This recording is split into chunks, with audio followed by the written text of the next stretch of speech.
Hello, ladies and gentlemen, and welcome to a bit of a delayed EPC Season 1 video. Just been super busy with work.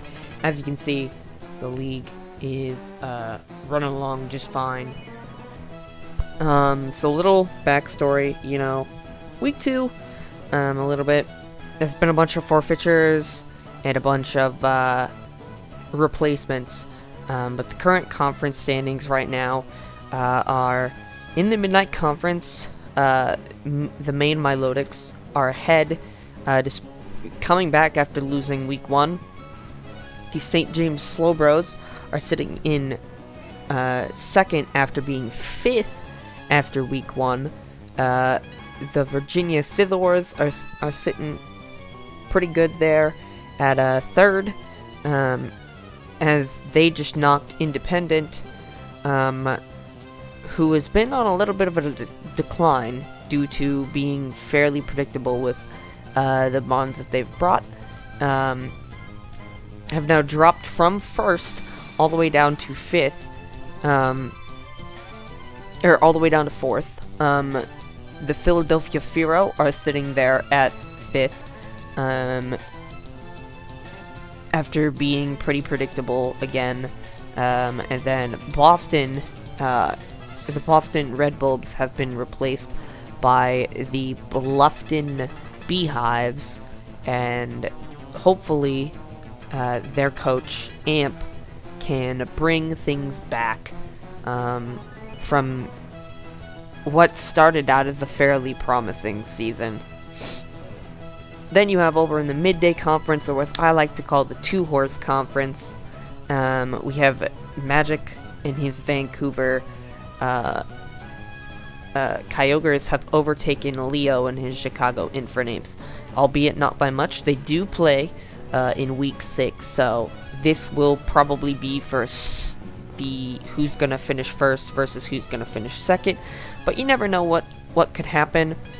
One of them could just go on a massive losing streak, and Edmonton could jump on that. Speaking of Edmonton, he's solidly in 3rd. The Parramatta Poplios, who Sethi has now been replaced by Fast, are sitting solid at 4th as the only team as the final team in the division to have a conference win, as well as having just a win in general. And at the end, you have some replacement teams, being the Brookhaven Bayonets, and the Los Angeles Infernapes. So both Infernape teams in the same conference, as well as Vancouver and Chicago playing one another this week. Brookhaven and Los Angeles play one another this week, and that will probably be for who makes playoffs and who doesn't. It's still possible that the loser of that match could go on to playoffs, albeit they would need Parramatta to lose pretty substantially.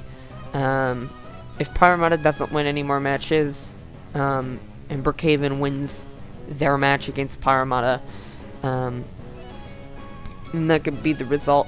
We'll go over the weekly schedule real quick. So you can see how the match has played out. A lot of 3-0s. Like I said, there's been a lot of forfeitures, and coaches dipping in and out.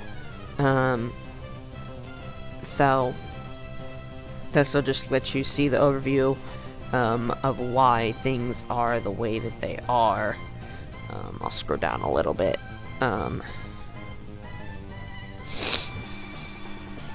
So yeah, really not much more to that. And next we have a new page that I'm going to go over. Like I said, super short video just to recap how things are going, and then I'll go more in depth from this week on, and get back to a normal schedule just with work and school, and me just generally not being motivated to make content. We haven't really gotten around to this. I wish I had people that would be willing to make videos and send them to me so that I could upload them. Because that would make it a lot easier, just because I get burnout super easily with work and school. But without let's go into the awards.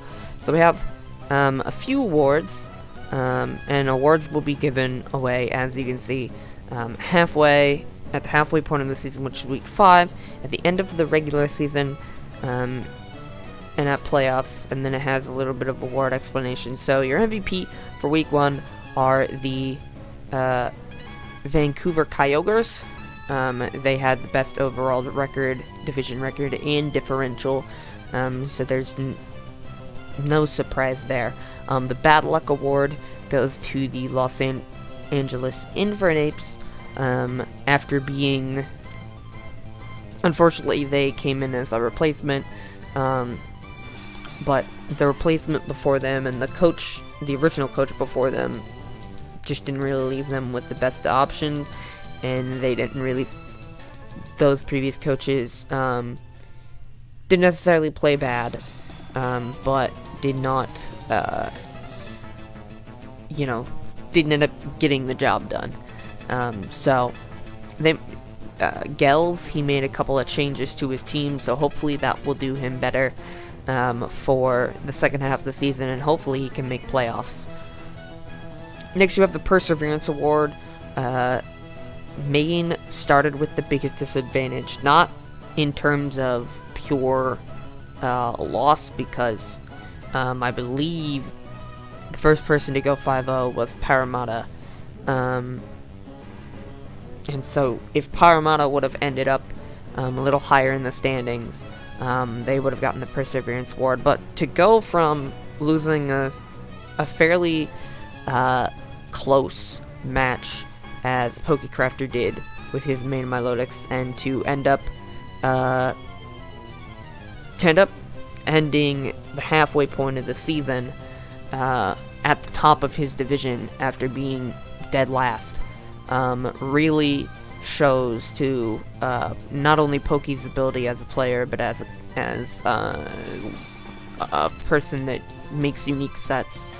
And with that, with making unique sets, we have the Technician Award, which I gave to the Chicago Infernape, who I, in all honesty, for large majority of the first 5 weeks, I thought was going to get the MVP award. But Vancouver in the last 2 weeks closed the gap, and really started putting in some dominant performances against his opponent. So it's going to be telling. I believe whoever wins this match will also probably get the MVP for the regular season MVP award for that. And then Bad Luck is going to end up being the person who has the worst record.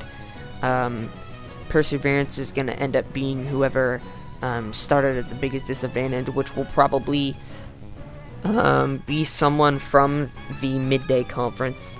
And the Technician Award will go to whoever. I doubt Maine will get the Perseverance Award. But I would have given it to Maine had they already not been given an award. So Leo, you got the Technician. I believe that your preparation alongside Magic and his Vancouver Coyotes and Pokecrafter and his main Milotics are all about the same. I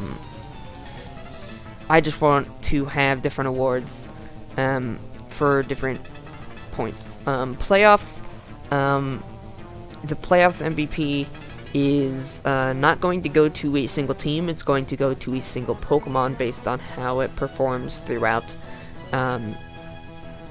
the stretch of playoffs, and will likely be a Pokemon from one of the championship competing teams. The Bad Luck Pokemon will probably be from Bad Luck Award will either go to a specific Pokemon in playoffs that didn't really do anything and had a fairly large amount of matches, or will go to someone who gets hacked, a team that gets completely hacked out in their match. Perseverance Award will, if anybody goes from the wildcard playoffs to the playoffs and makes it to the finals or the semifinals, they will probably get the Perseverance Award, and then Technician will probably go to whoever wins playoffs. Which I think right now there are about 4 teams that have a strong case for being the best team in the league, being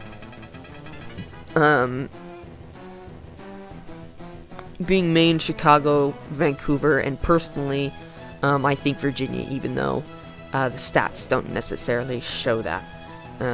Because even though Virginia is lower than St. James Slowbros, I believe he would have won the week that he forfeited to the St. James Slowbros.